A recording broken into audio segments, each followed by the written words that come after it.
Olá, boa tarde. Você acompanha agora notícias do Brasil e do mundo desta sexta-feira, dia 30 de setembro. E eu começo essa edição com as manchetes dos sites dos principais jornais do país.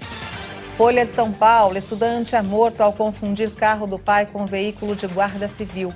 O guarda suspeito pelo tiro foi preso em flagrante por homicídio. O caso aconteceu na Grande São Paulo. E agora o Estadão: a guerra de Putin na Ucrânia é um crime contra o planeta.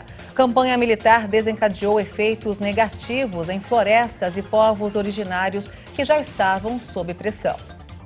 Valor econômico: real digital terá stablecoins de bancos e poderá reduzir spread do crédito, diz Campos. O presidente do Banco Central afirmou que a moeda digital vai gerar uma intermediação financeira mais barata, com impacto no spread de crédito. E por fim, o Globo: surto de meningite. 4 estados já apresentam alta no número de casos da doença. A enfermidade avança em meio à baixa cobertura vacinal e deixa especialistas em alerta. O Brasil ganhou 3 posições em um ranking anual de inovação, mas segue distante do topo, ocupando o 54º lugar. É o que aponta a edição 2022 do Índice Global de Inovação, que abrange 132 economias. O levantamento deste ano, com análise de dados de 2021, teve a divulgação feita pela Organização Mundial da Propriedade Intelectual, com o apoio da Confederação Nacional da Indústria. O IGI 2022 é calculado a partir da média de 2 subíndices. O primeiro é chamado de insumos de inovação. Nele são analisados os elementos da economia que facilitam e viabilizam o desenvolvimento de atividades inovadoras. O segundo subíndice de produtos de inovação visa captar o resultado efetivo das práticas inovadoras. Na América Latina, apenas o Chile está entre as 50 principais do Índice Global de Inovação.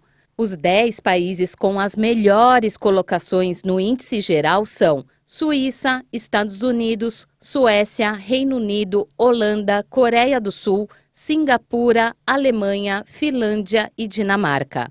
O indicador foi criado em 2007.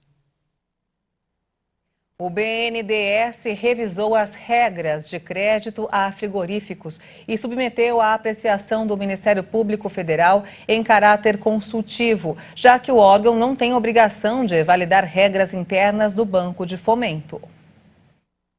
As regras do BNDES para o segmento de carnes bovina foram estabelecidas em uma resolução de 2009, simultaneamente com a criação do programa Carne Legal pelo MPF. Na ocasião, o banco estabeleceu 2016 como prazo para os frigoríficos interessados em operações diretas de financiamento rastrearem toda a cadeia de fornecimento, do nascimento dos animais ao abate. Até hoje, nenhum frigorífico atendeu essa meta. Nos últimos 2 anos, apenas as 3 maiores companhias do ramo avançaram nos planos para rastrear suas cadeias, com tecnologias próprias.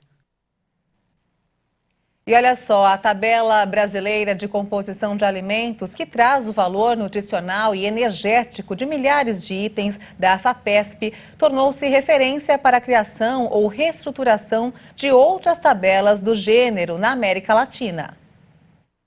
Há cerca de 2 anos, o Centro de Pesquisa da FAPESP participa com essa finalidade de treinamentos de nutricionistas, engenheiros de alimentos e farmacêuticos que atuam na área de composição de alimentos. Em 2022, os pesquisadores passaram a liderar um curso de capacitação em compilação de dados para pesquisadores de 13 países da região. Com isso, pretendem abrir caminho para a criação do portal de tabelas de composição de alimentos da América Latina. A iniciativa ocorre no âmbito da Organização das Nações Unidas para a Alimentação e a Agricultura. Trata-se de uma rede mundial de especialistas dedicadas a melhorar a qualidade, a disponibilidade, a confiabilidade e o uso de dados de composição de alimentos. E após a passagem do furacão Ian pela Flórida, nos Estados Unidos, as autoridades e a população começam a contabilizar os danos e as perdas. De acordo com as autoridades, até o momento, 21 mortes foram confirmadas, mas o número de vítimas fatais deve aumentar nas próximas horas. A Flórida conta seus mortos após a passagem do furacão Ian. Na região se multiplicam as imagens de ruas transformadas em canais de águas turvas, embarcações jogadas no chão e casas destruídas. Prosseguem as buscas por 18 pessoas desaparecidas na quarta-feira, depois que uma embarcação de imigrantes naufragou perto do arquipélago dos Keys. 4 cubanos nadaram até o litoral da Flórida e a guarda costeira resgatou outros 3. A tempestade tocou solo na tarde de quarta-feira, ainda como furacão de categoria 4, em uma escala que vai até 5. O fenômeno avançou pelo estado com fortes ventos e chuvas torrenciais. Na manhã desta quinta-feira, mais de 2,6 milhões de residências e comércios permaneciam sem luz. De acordo com o Centro Nacional de Furacões dos Estados Unidos, o Ian voltou a ser classificado como furacão e a previsão é de que ele volte a atingir outras regiões do país. Nos estados da Geórgia, Virgínia, Carolina do Sul e Carolina do Norte, a população já se prepara para lidar com os impactos provocados pelas fortes ventanias. O presidente da Ucrânia, Volodymyr Zelensky, anunciou hoje que o país irá assinar uma solicitação de adesão acelerada à OTAN, alguns minutos depois que a Rússia formalizou a anexação de 4 regiões ucranianas. A declaração ocorreu logo após o chefe de Estado russo assinar a incorporação das regiões ucranianas de Kherson, Zaporíjia, Donetsk e Luhansk. Putin não sabe o que é dignidade e honestidade. Por isso, estamos prontos para um diálogo com a Rússia, mas com outro presidente.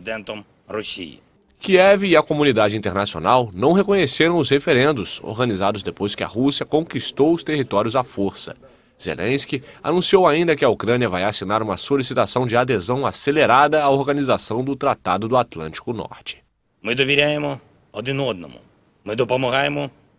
Confiamos uns nos outros, nos ajudamos e nos protegemos. Isso é o que a aliança é de fato. Hoje, a Ucrânia está se candidatando para se tornar membro de direito, sob um procedimento consistente com a nossa importância para a proteção de toda a comunidade e em um processo acelerado.